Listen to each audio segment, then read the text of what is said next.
Waterfall, the CCW podcast.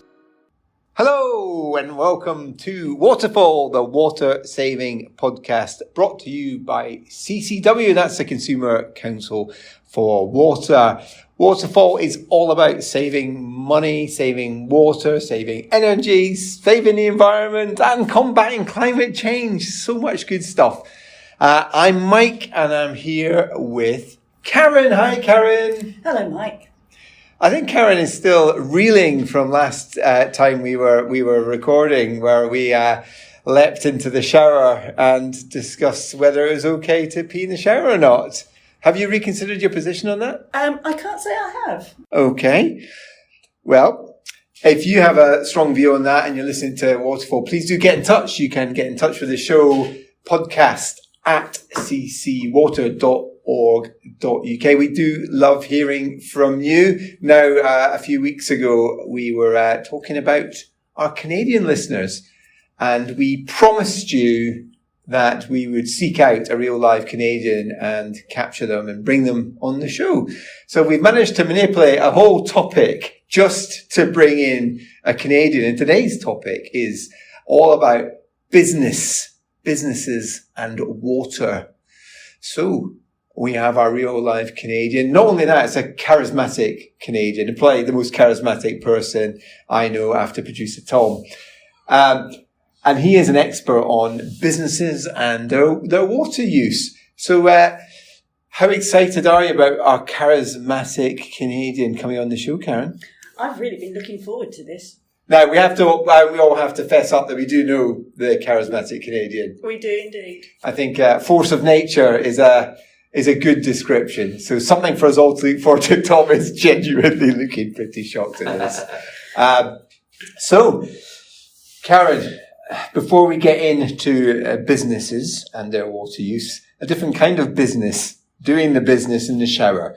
Now, I know I'm sounding slightly obsessed after we got prompted from Sabine in the last episode. He was talking about peeing in the shower and how much water we can save that by just adopting a new, slightly different habit. I came across a story in the Daily Mail, and a doctor is warning us all of dangerous side effects from peeing in the shower. According to Dr. Alicia Jeffrey Thomas, who's a pelvic floor therapist, apparently she took to TikTok. Have you even heard of TikTok, Karen? Yes, I have. Have you ever used TikTok? No, I haven't. To be fair, nor have I, Karen. I've not used it either. Producer Tom, now, have you used TikTok? I'm on TikTok. Oh, look at that. Producer Tom is everywhere. Anyway, she took to TikTok because obviously that's where you go to give out decent medical advice. Clearly not. But anyway, Dr. Alicia Jeffrey Thomas took to TikTok to talk about the dangerous side effects that come from weeing while standing under a running stream of water. What can be wrong with that? What can be wrong with that? Well, according to Dr. Alicia, the action of peeing in the shower causes your brain to associate the sound of running water with the urge to go to the bathroom. So this seemingly innocent connection means that, you could get more serious issues later down the line. Really? So you hear running water and it makes you want to pee, caused by peeing in the shower? Yeah, I don't buy this. So are there any lessons that we're learning from this, Karen?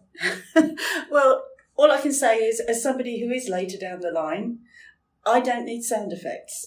Be honest ago. The other lesson I've learned from this is just don't go to TikTok to get your medical advice. Clearly. What would you like Waterfall to cover next?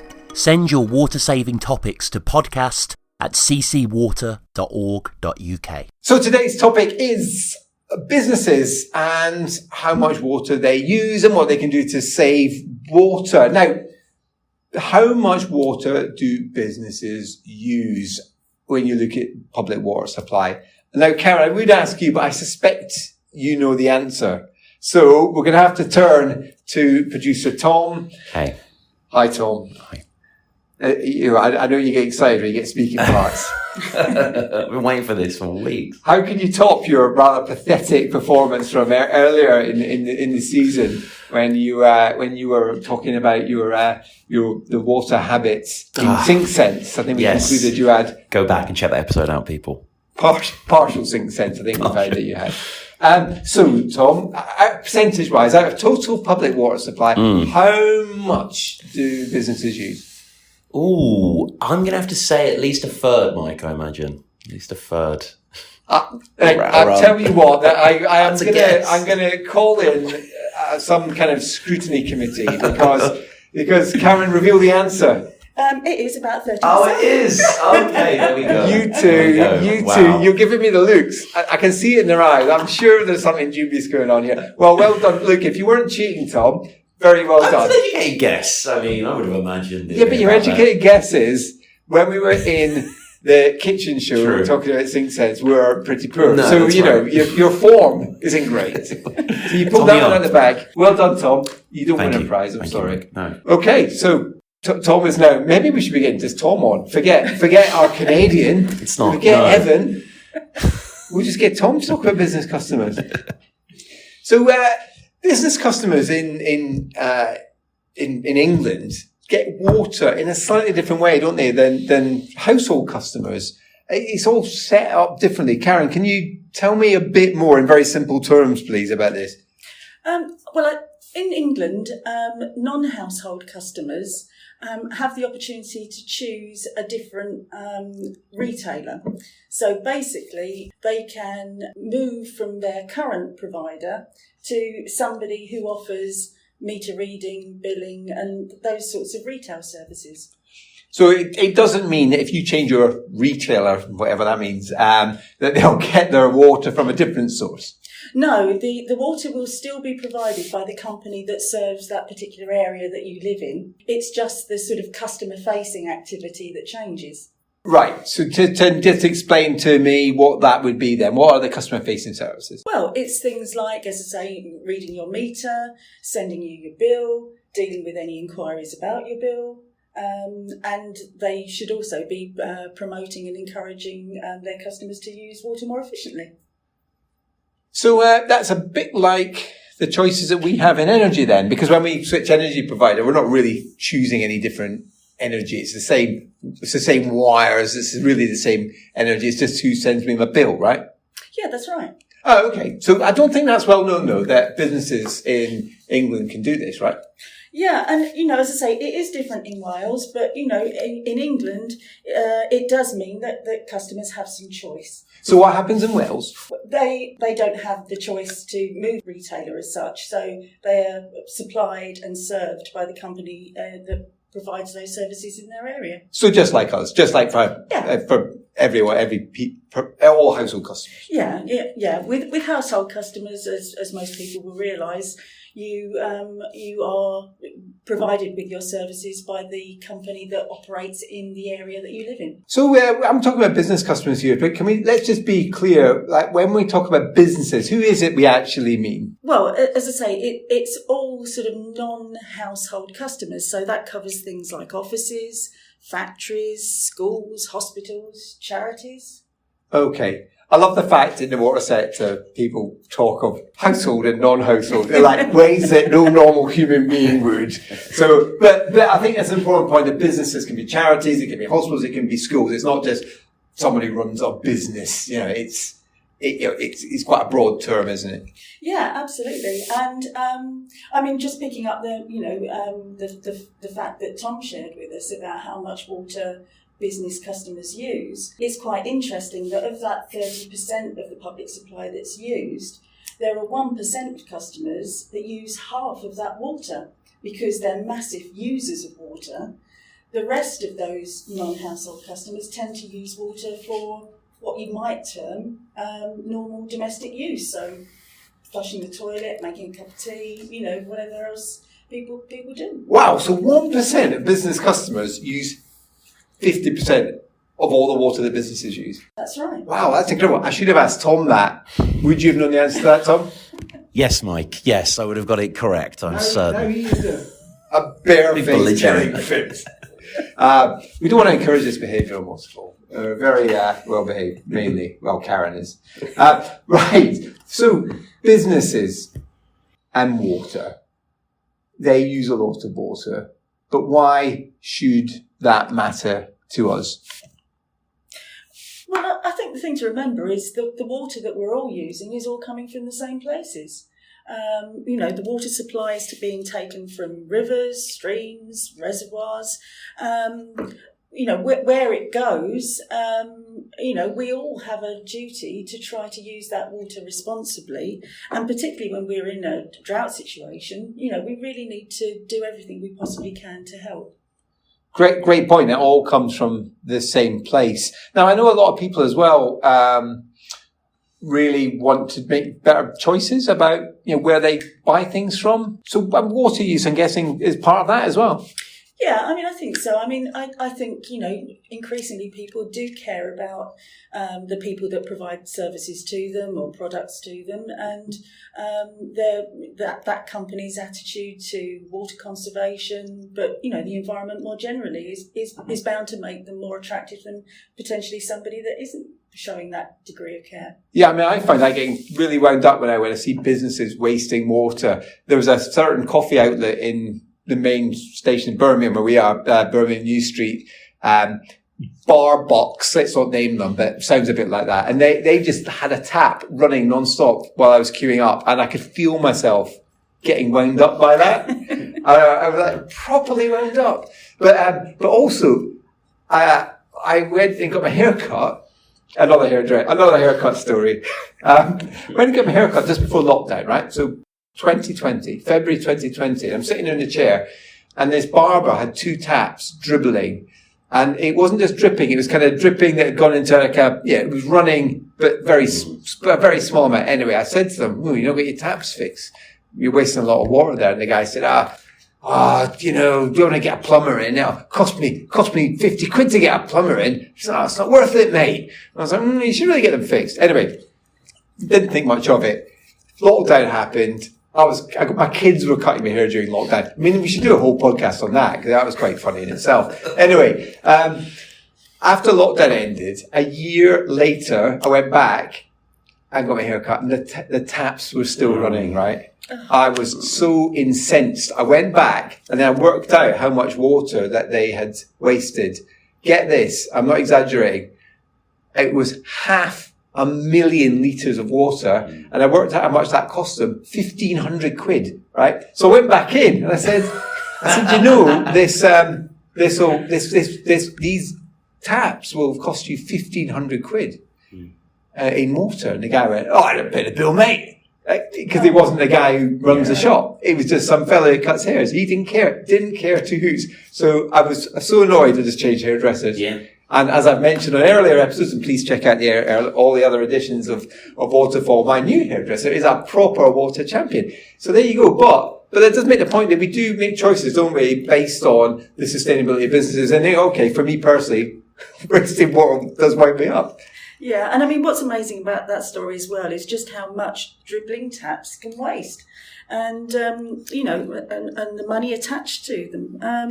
So I think for some businesses, the amount of water that you can save, and therefore the money that you can save, can really make the difference between staying afloat or sinking. Well, it can for small businesses, because people are struggling right now, and especially on the back of pandemic, now a cost of living crisis, so that can be the difference between a business staying open and a business failing. Those numbers I quoted, 1,500, that wasn't made up. That was based on that actual water company's unit cost of water. It's just a lot of money. Yeah. And if it was a hot tap, you've got the combined energy costs as well. That's a great point, actually. I didn't even check out whether it was a hot tap, or maybe I should go back. I'm still annoyed. Is that a hot tap? I'm even more annoyed. I've got a feeling they won't let you in. Yeah, there's a restraining order. Enjoying the show? Please consider leaving a 5-star rating on iTunes and Spotify. Are you ready, Karen? As I'll ever be. It's the time we've been waiting for. We've been waiting for episodes and episodes and episodes for this. It's time for a real Canadian, Evan Joanette. Hello. Thank you, Mike. Thanks for having me. It's good to be back at CCW's offices. I wasn't sure you ever wanted me to darken your door again, because we used to work together. But now you've got this world-famous podcast. All bets are off, clearly. So thanks for having me back. Needs must, Evan. And we are happy to have you fans. back. I know you have fans. We're going to keep you away from the stationary cabinet.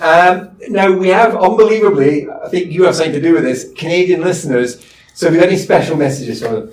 I'd like to say bonjour to all the Canadians out there, but no, I was very, it was funny when you reached out saying, did you have something to do with the Canadian top 10 or whatever it was you broke? But no, nothing to do with me. If any Canadians saw it, it was a complete coincidence. But congratulations on your world-renowned success.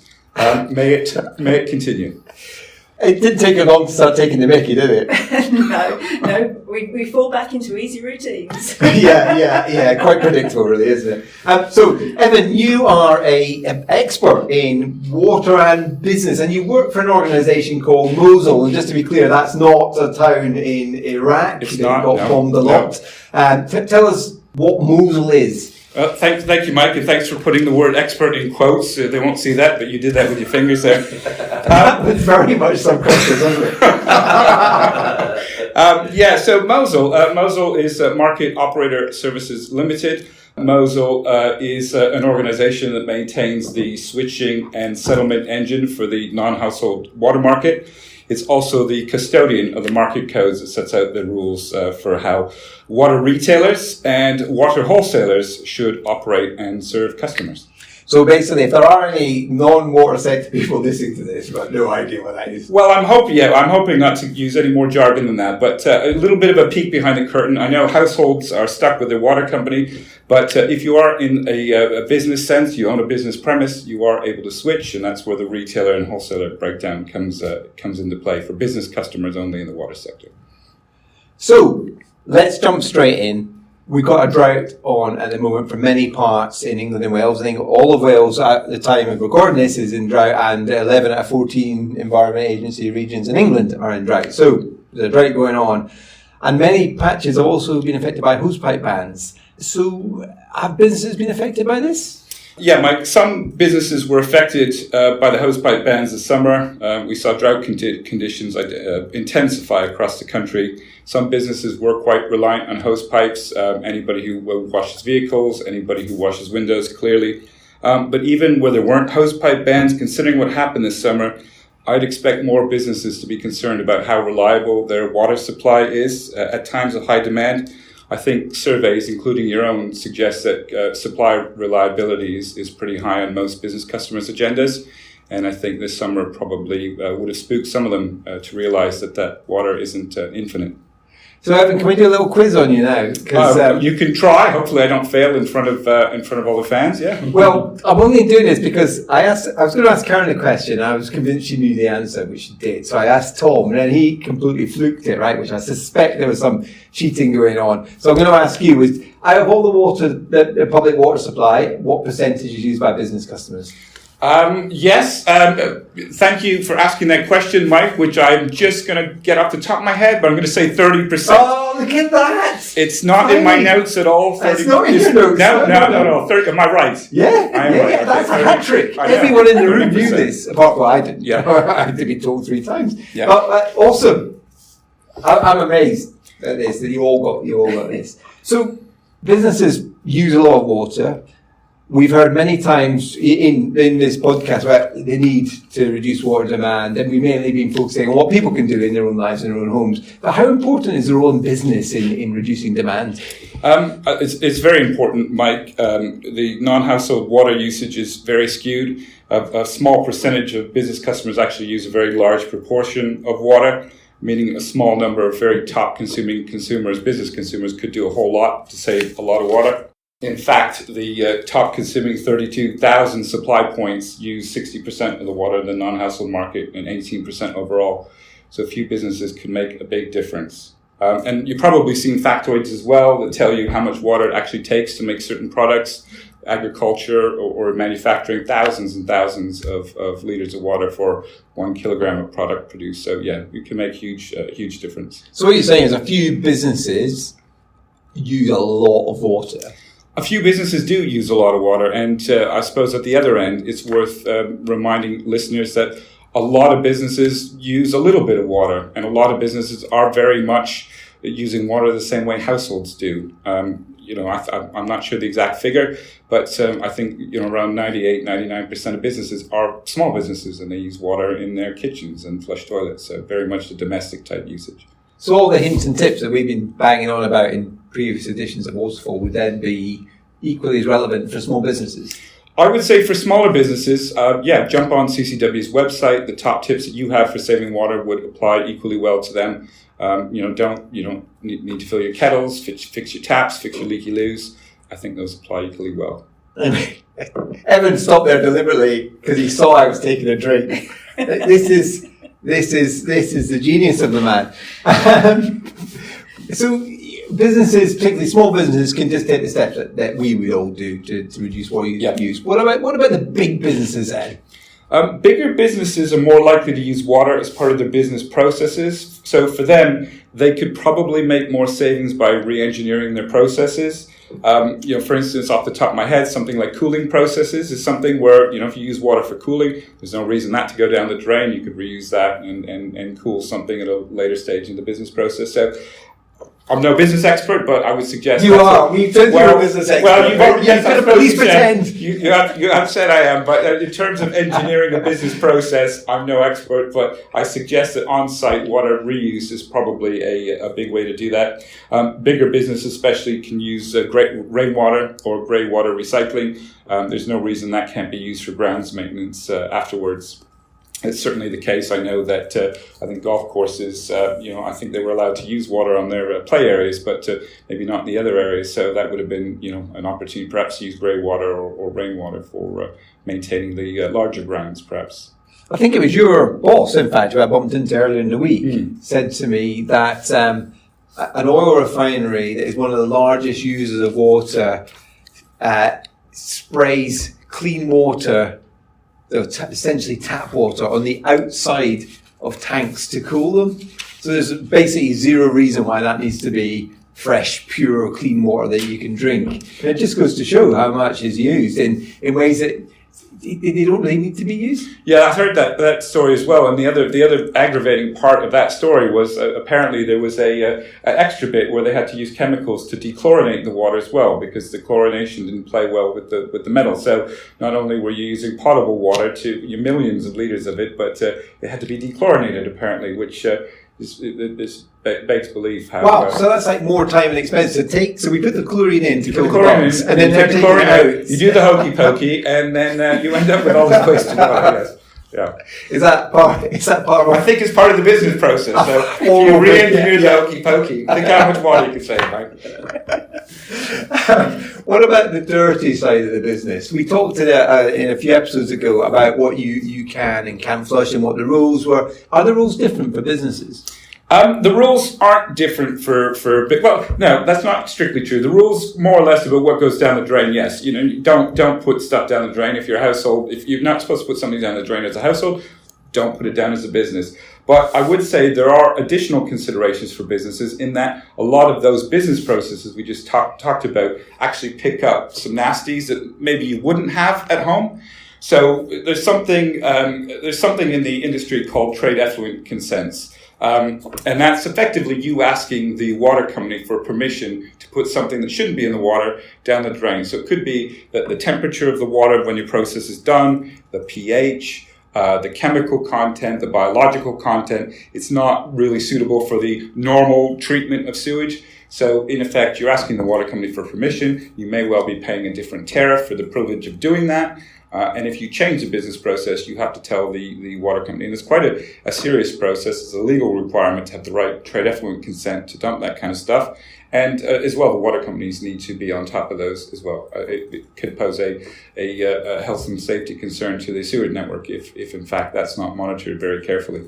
So the rules then, just to summarise, I think, is what you're saying is that fats, oils and greases, like a household, don't do it. Only the 3 Ps.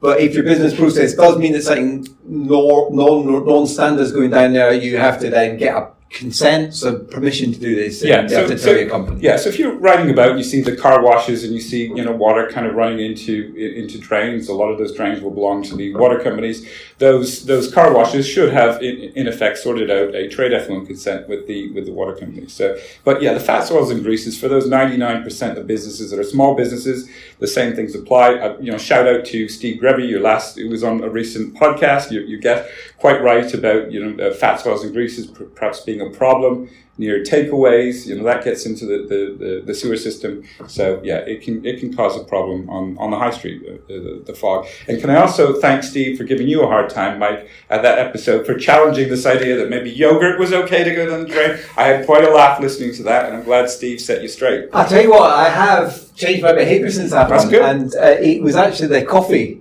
The remnants of the coffee at the bottom of the cafeteria. I have been now putting them out in my compost bin, which I have reinvented.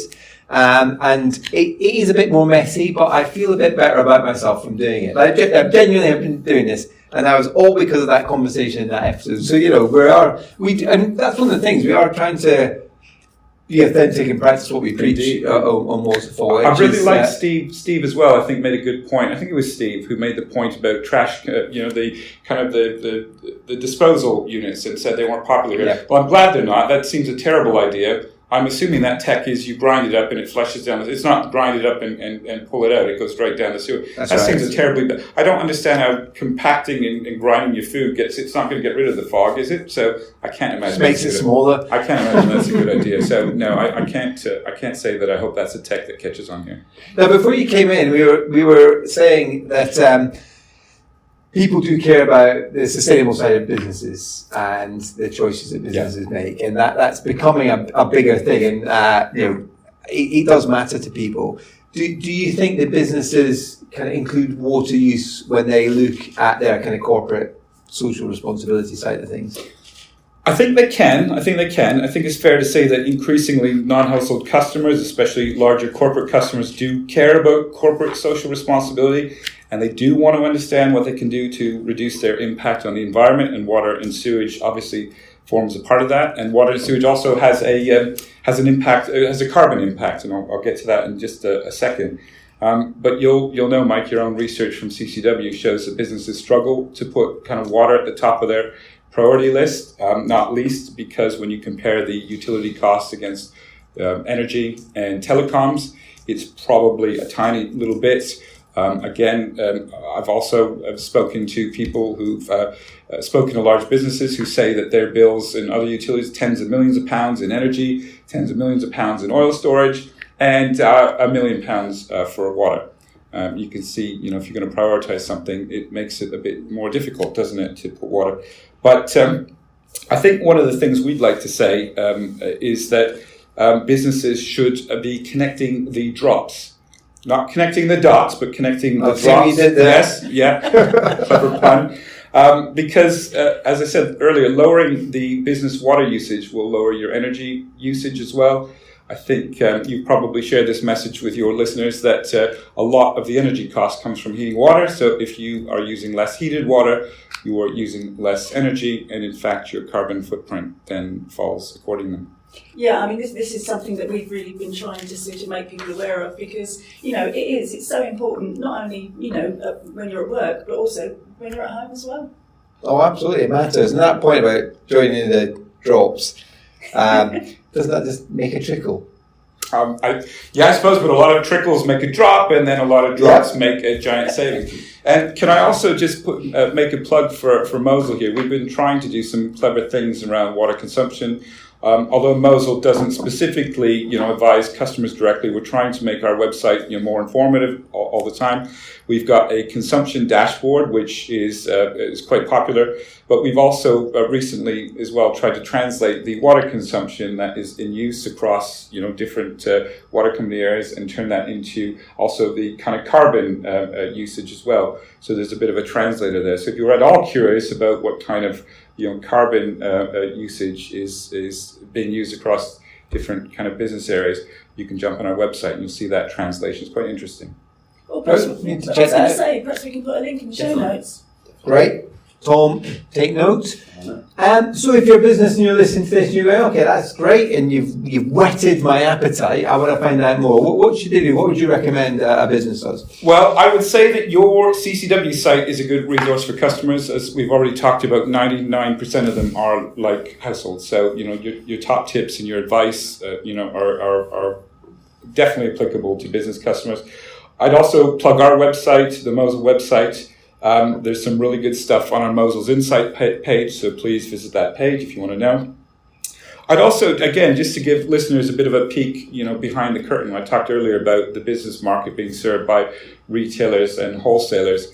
Well, strictly speaking, the retailers who are serving business customers should be providing the customer service. They should be providing the advice. So in fact, if you're a business customer, contact your retailer. Your retailer will be on your bill, the details. They should have a department that will be able to talk water efficiency with you. And if they don't directly provide those services, they will know somebody who does and put you in touch. And that's effectively what the business market was supposed to do. It was supposed to make the retail arm that much more savvy, that much more clever, and be able to connect business customers with those, perhaps water efficiency tools that they wouldn't otherwise be aware of. Great advice there. Now, we've been asking all our guests, Evan, what their personal water consumption is. So what's your technical term? PCC, per capita consumption? How much water do you use, Evan? Do you know? Mike, if I knew it was going to get this personal, I might not have agreed to do the podcast. My personal water consumption. You're having a laugh. But actually, thanks for that question. And quite coincidentally, not because you primed me at all, I was just looking at my water meter the other day. Don't give any impression. Are we prepared for this? And I got my trousers dirty because I had to go out on the footpath and open up the cover and had a look. But so in our household, we're using about 600 litres a day. There are 4 adult-ish people in the house, so that's around 150 litres per person per day, which I understand is about the average. However, not to pat myself on the back, I don't think that's quite the level that, say, an organisation like WaterWise would like to see us using. I think they've recently challenged us to use it at 100 litres per day, I think. So I'm still 50% over that, that threshold. But I am on average in terms of my per person consumption. I can't say how reassured I am to hear that. Yeah, 2 points I want to make on this. You should have seen the look in Karen's face there when you said how much you use, because you very similar usage, and Karen was feeling a little bit ashamed of her personal water. Well, I have to say the other past podcast was a throwback to another podcast. I have to say I liked your suggestion, Mike, about the shower songs. And Blur and the 2-minute song. So I have tried that. The only problem is sometimes I'm in the shower and I'm having such a great time that I might listen to Blur 5 times on the trot, and then I'm like, oh no, that's 10 minutes. That's 10 minutes. I'm like, oh no, I don't think it works if you just listen to Blur 5 times in a row. So now I don't want to shame you, Evan. Our last guest had a consumption of 90. Oh, Steve did. No. Oh, you've had a guest since. I haven't heard that podcast. Yeah. Steve was around 92, I think. Was he? Yeah. Well, that's impressive. Although he did involve some dodgy maths within that, and he has a spreadsheet which I was slightly concerned about. Yeah, no, it's a good challenge. Look, looking back at my own consumption, I suppose there is no good reason that I couldn't do a better job, perhaps of saving water. There's a lot of ways that you could save shower water, save bath water, reuse it. To give a little bit of credit to myself, recently put in a water butt. It's impressive after a bit of rainfall how quickly that fills up. Absolutely. Yeah, really, really interesting. The other thing as well is very recently went to a home and kind of garden show at the NEC and was really impressed to see just how compact and easy it might be if you are doing renovations, grey water recycling. They had some not grey water, it was rain harvesting. Really impressive bits of kit for a lot less than I would have thought. And, I'm not quite prepped to do that now, but maybe when the house gets its next kind of remodel, maybe that's something to consider. And then you will see me drop precipitously down to 90 litres a day, I'm sure. This all being recorded, Evan. I know. Yeah, I'm just committed. I've committed in front of thousands and thousands of listeners that I'm going to pay thousands of pounds to put a rainwater harvesting in. Now, the big question that's come up, Karen's already going, oh no. You know where I'm going with this, Karen? I tried to think. Yeah, I think you do know where I'm going. So, you wouldn't have heard this, but we were just talking about a water tip that a German listener has sent in about having a pee in your daily shower, and you can save quite a lot of water if you do that. I think I know the question you're going to ask me. So where me. do you stand on this, Evan? On the basis that I don't know that my wife is going to listen to this, and this is only going to stay within these 4 walls, and no one else is going to hear it. Yeah, I'm going to admit on record that, yes, I do routinely have a pee in the shower. I don't see any reason to not do so. And then, use the toilet afterwards. Seems silly. So we've got admitting with hesitation. I was just admitting to it. Tom was actively proud of it. Karen. Yeah. Karen wasn't going to admit to it. No. So, but just to be very clear, it's only number ones in the shower, Mike, just to be absolutely clear. I'm with you on this, and we were talking about this off air, and Karen was like, no, don't go there. Don't go there. And I think my line on this, Karen, is I've never knowingly done a number 2 in the shower. Oh my. This is going to be a boy thing. I would hate to see you having to call Dino Rod, Mike, after a shower gone wrong. Evan, it's been great to have you on. We're running out of time. Do you know, you actually quoted the average consumption in Britain, in England and Wales, which is 151, I think is the latest figure. That's the annual figure, not the 3-year rolling average. Do you know, what is in Canada? Do you know? I don't know the exact figure, but I have over the past years. Just I've just been curious. I wasn't really into water when I left Canada over 20 years ago, but I've occasionally gone and just done a comparison to see where they're at. And I think the average North American consumption is much higher on average. The average North American consumption of energy is much higher on average. I don't think we should be complacent that we've solved the energy or the water problem in the UK. We certainly haven't.